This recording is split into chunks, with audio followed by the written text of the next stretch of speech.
نحمدہ و نصلی علی رسولہ الکریم اما بعد۔ محترم ناظرین، میں ہوں عبدالغفور خان اور آپ دیکھ رہے ہیں میرا YouTube channel Abdul Ghafoor Kalachi official. حضرات محترم انجینئر محمد علی مرزا صاحب سے ان کے ایک اسٹوڈنٹ نے سوال کیا حضرت عمار بن یاسر رضی اللہ تعالیٰ عنہ کی شہادت کے بعد ان کے سر کے حوالے سے، اور اسٹوڈنٹ نے یہ کہا کہ جی آپ تو کہتے ہیں کہ سب سے پہلے حضرت عمار بن یاسر رضی اللہ تعالیٰ عنہ وہ شخص ہیں کہ جن کو شہید کر کے ان کا سر کسی مسلم حکمران کے سامنے رکھا گیا، حالانکہ ہمارے مخالفین یہ کہتے ہیں کہ سب سے پہلے جس شخص کا سر کسی مسلمان حکمران کے سامنے رکھا گیا وہ حضرت زبیر بن عوام رضی اللہ تعالیٰ عنہ ہیں، کہ حضرت زبیر بن عوام کا سر سیدنا علی رضی اللہ تعالیٰ عنہ کے سامنے رکھا گیا۔ تو اس پر انجینئر صاحب غصے ہو گئے اس بات پر، اور خوب اونچی آواز میں تردید کرتے ہوئے کہا کہ نہیں،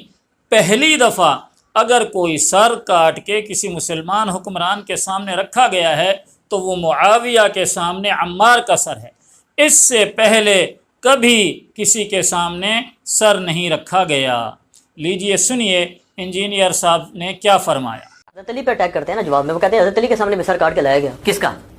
یہ میں کس کی روایت سن رہا تھا کہ غالباً نہیں حضرت زبیر کا لایا گیا۔ نا کوئی سر کاٹ کے یہ ان کی کسی پہلی دفعہ، بھائی میرے تمام محدثین محرکین نے لکھا ہے کہ پہلی دفعہ اگر کوئی سر کاٹ کے کسی مسلمان حکمران کے سامنے رکھا گیا نا تو وہ معاویہ کے سامنے عمار کا سر ہے، اس سے پہلے کبھی سر نہیں رکھا گیا۔ تو سن لیا آپ نے۔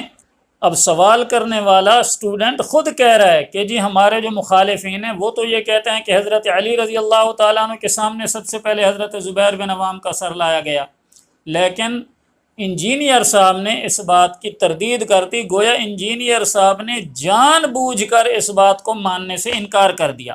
ورنہ انجینئر صاحب خود بھی جانتے ہیں کہ سب سے پہلے یعنی حضرت عمار بن یاسر کی شہادت سے بھی پہلے جنگ جمل کے اندر حضرت علی رضی اللہ تعالیٰ عنہ کی فوج کے ایک آدمی نے حضرت زبیر بن عوام رضی اللہ تعالیٰ عنہ کو شہید کیا، اور پھر حضرت زبیر بن عوام کا سر وہ لے کر حضرت علی کے پاس آیا۔ تو سب سے پہلے یعنی عمار بن یاسر کے سر سے بھی پہلے زبیر بن عوام رضی اللہ عنہ کا سر حضرت علی کے سامنے رکھا گیا، اور اس بات کو انجینئر صاحب مانتے ہیں، اس لیے کہ انجینئر صاحب نے خود قرآن کلاس 315 سورۃ الحشر کی آیت نمبر 10 سے لے کر آخر تک کی جو آیات ہیں ان کے اندر انجینئر صاحب نے حضرت زبیر بن عوام کی شہادت کا واقعہ بیان کیا ہے، اور اسی کے اندر انجینئر صاحب خود اس بات کو تسلیم کر رہے ہیں کہ جی حضرت علی رضی اللہ تعالیٰ عنہ کے سامنے ان کے کسی فوجی نے حضرت زبیر بن عوام کا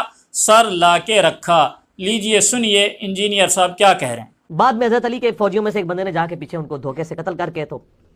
لا کے تو سر حضرت علی کے سامنے رکھا، تو حضرت علی نے کہا کہ زبیر کے قاتل کو میں دوزخ کی بشارت دیتا ہوں۔ تو سن لیا آپ نے۔ اب میری درخواست ہے انجینئر صاحب کے اسٹوڈنٹ سے کہ وہ بتائیں کہ انجینئر صاحب کا کون سا موقف درست ہے، انجینئر صاحب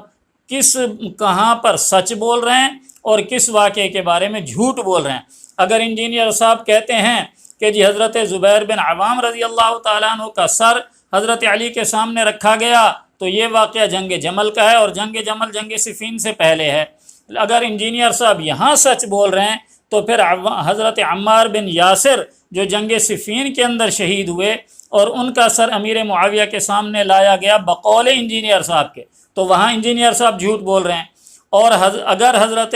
عمار بن یاسر والے واقعے میں انجینئر صاحب سچ ارشاد فرما رہے ہیں تو پھر حضرت زبیر بن عوام والے واقعے میں انجینئر صاحب جھوٹ بول رہے ہیں۔ تو اب اسٹوڈنٹ حضرات سے گزارش ہے کہ وہ کمنٹ بار کے اندر یہ ارشاد فرما دیں کہ انجینئر صاحب کہاں سچ بول رہے ہیں اور کہاں جھوٹ بول رہے ہیں۔ برائے مہربانی اپنے مرشد کو، اپنے سر کو اس الجھن سے نکالنے میں ان کی مدد کریں۔ جزاکم اللہ خیر، فقط والسلام۔